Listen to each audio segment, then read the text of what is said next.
Good evening, everyone. My name is Vidit Shah, and I'm a 2017 Mithibai BMS alumni. Uh, Let me take you back to 2014. I was a BMS student, and I was having Yogesh sir there teaching us environment management. And during one of his lecture, he talked about Dr. Sugata Mitra.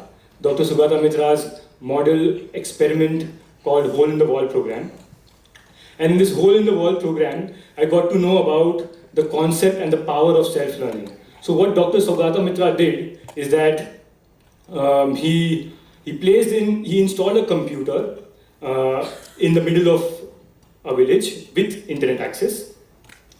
He installed a computer in the middle of a village with computer access and left it unattended. And after 4 months, he came back and saw that students were able to learn computer on their own. They were able to navigate how to use internet, and they were able to learn and teach themselves technical skills. So with this model, I kind of got awestruck with the concept of self-learning and the way it shaped in and how it kind of pushed students to think beyond. And all these students were illiterate. They didn't know how to speak in English. And that model kind of put me in a very amused position, I would say. Post that, I just like any other student, I got done with my graduation, prepared for entrance exam, and went ahead and did my master's in Melbourne. While studying in Melbourne, I came across these good public libraries, and even the university offered us really good libraries, which were installed with computers, and those computers were installed with all kinds of software that students require. Where any software, whether it is Adobe Illustrator, animation, and students need to just open that software and use and learn it via YouTube tutorial. Then COVID happened. I came back home. Didn't find it logical to pursue my master's digitally. So I joined my family business. And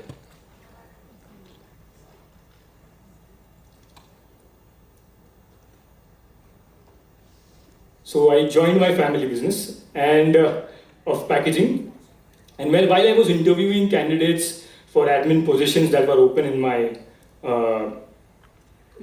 my company, I realized that these students, even though they had their own computer technical certificate with them, even if they were graduates, they were not able to speak clearly, fluently in English, nor were they able to, at least apply basic Excel formulas. That kind of moved me, and that kind of made me think that maybe I should start something in the technical training aspect. Maybe I should do something around that, because I always had this itch to do something for the community in general. So that kind of thing put that thought in me. Along with my family business, I was also working as a campaign manager for Civis during weekends. So we were doing an awareness campaign on malaria and dengue in the slums of Mumbai. So I've been in Nalasopara, Dharavi, Vile East, West, Jogeshwari. I've been to all these slums, and when I went to these slums, I realized the kind of privileges that we have, and how difficult it is for an underprivileged student or a low-income group student to, prepare for an exam or study in a very 50 square feet, 100 square feet home. You are around drainage pipes and sewage pipes. Monsoon is worse for these students. So monsoon is worse for these students. Electricity supply is haywire. Water supply is haywire. You have to, go and fetch water. You also have to queue up for a public toilet. And expecting these students to perform well is pretty difficult, and it is pretty challenging for them studying in that 50 square feet crammed up house. I kind of understood that there are two kinds of people in the world.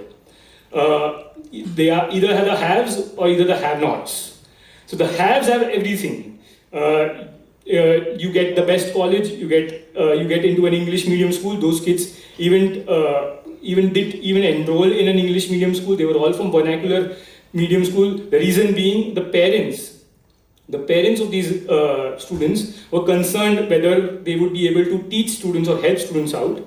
That is why they used to enroll, because they were the first generation of students from their family who were doing formal education, so they would enroll them in a vernacular language school. So for them, the transition from 10th to 12th, the 10th to college was very difficult, because colleges, even if they scored well, they were all in, most of these colleges were in English medium. So it became very difficult for them to transition and to cope up with the studies. So I got a clarity with respect to that. There is some need here. We also need to work on students' English communication skills as well. And that's how I started with this thought that they require space, because space was a big issue for students here. We have very few public libraries. The kind of schools and colleges that they go to do not have decent libraries, and if they have one, it is only open for a particular section of the school, which means that throughout the day that particular college is also engaging a science student, a commerce student and an art student. So during their commerce lectures, they have to choose whether they can attend a lecture or they can go to a library and study, or is there out. That is why you will see low-income group students studying in a public garden. You would see them studying in public spaces. They don't have a space, and our government hasn't really invested a lot of money in public libraries in general. So space was an issue. The environment was an issue. Digital literacy, we would always think that they have smartphones, but you can't expect students to learn via a smartphone, learn Excel, learn PowerPoint via a smartphone. So what they were lacking was a computer or a laptop or decent modern communication technological tools. And with this aspect and with this thought, I started with a free computer library last year, 1.5 years ago. So where students can come in, they can prepare for their exams, they can use the computer to learn technical skills. Post-COVID, what happened is that we had a surge of content creators. So now there is someone or the other teaching one subject or teaching one course or a subject, a chapter, word by word, page by page, and students can refer those tutorials online. What they require is a decent enough space to at least learn these things. So they used to come to our free computer library, either to learn the technical skills via YouTube tutorials, or they would either come to prepare for their competitive exams, or they would come there to improve their English communication skills. So with respect to English communication skill,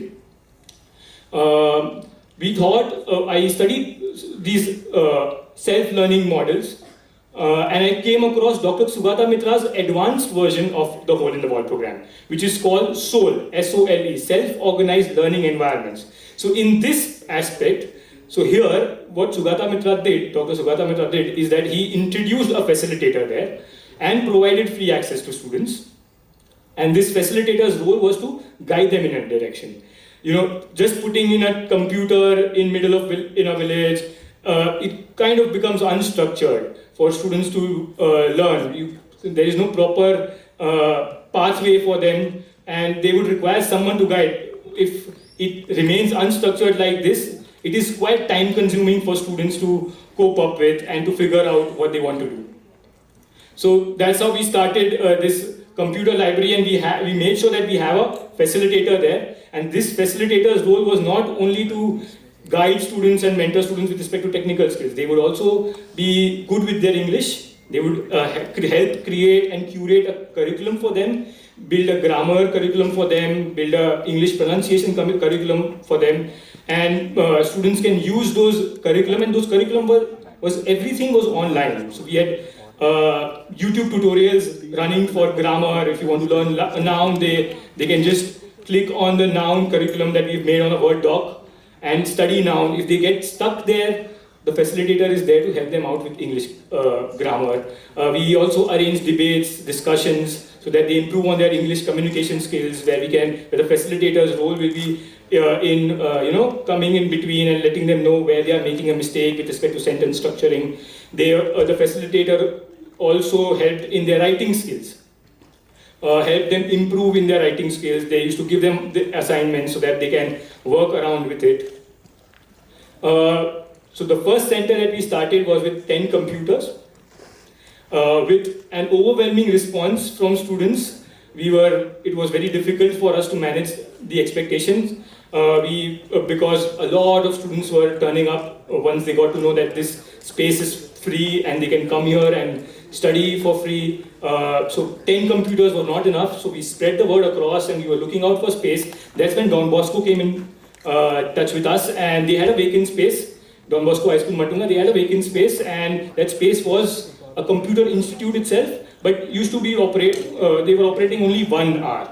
So they gave us the whole space for free, the computers for free to use, and then we were able to accommodate more students. Later on, in a few months, we got more space from Don Bosco. That's when we decided to move our Matunga, our first branch with 10 computers, to Antopil. Antopil is a slum area, and we kind of built a library in the outskirts of the slum area, so that students don't get that negative vibe that they are trying to come out of. We build this computer library in an office complex where they can feel positive about it, where they can feel that while I'm going out of the slum to study, it kind of pushes them, brings in that positive attitude. So in the library, we had different kind of students and who were coming. So mainly people who wanted to prepare for their competitive exams. They had a choice now to come here and enroll for any online course and study via it. They can come here to,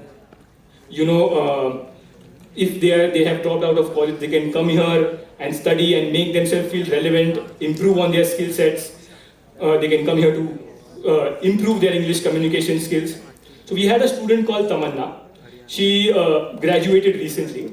She was not able to get a job, so she enrolled for a computer technical course. So in that computer technical course, the course was pretty theoretical, and they kind of issued her a fake certificate, didn't even take her exam, and they were not giving her that proper training that she required.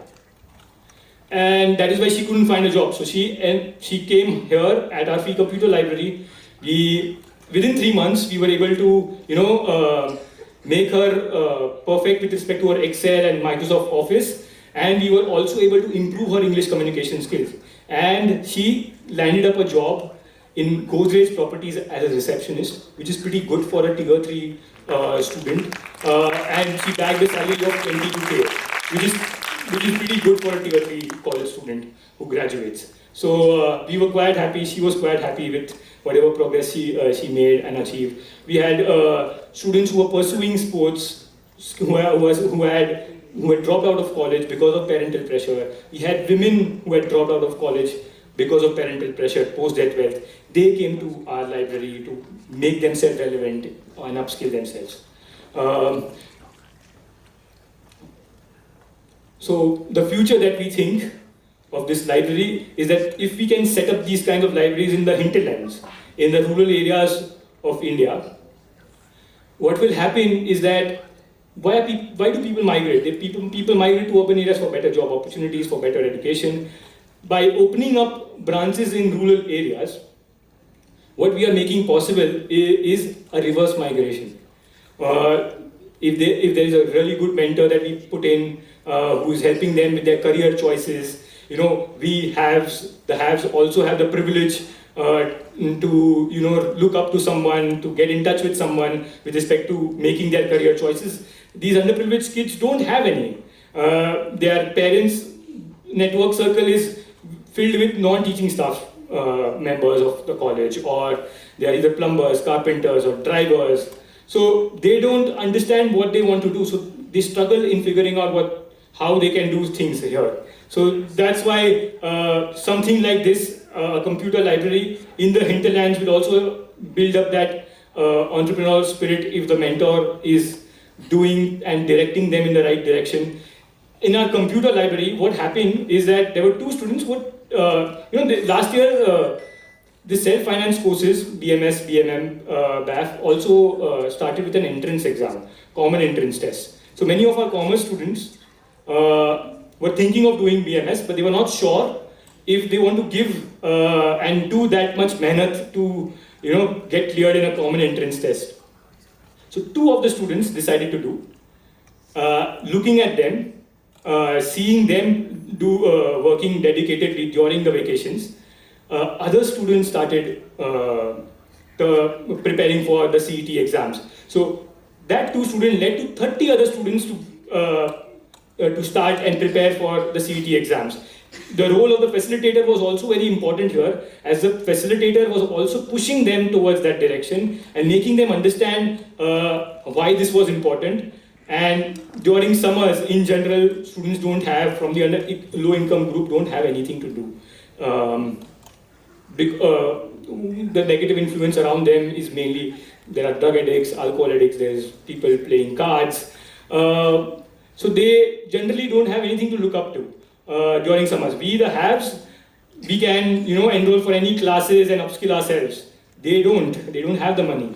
So we try to push them to improve on their language, improve on their English communication skills, take up these competitive exams during vacation so that they can match up and come at par with a tier 1 college student.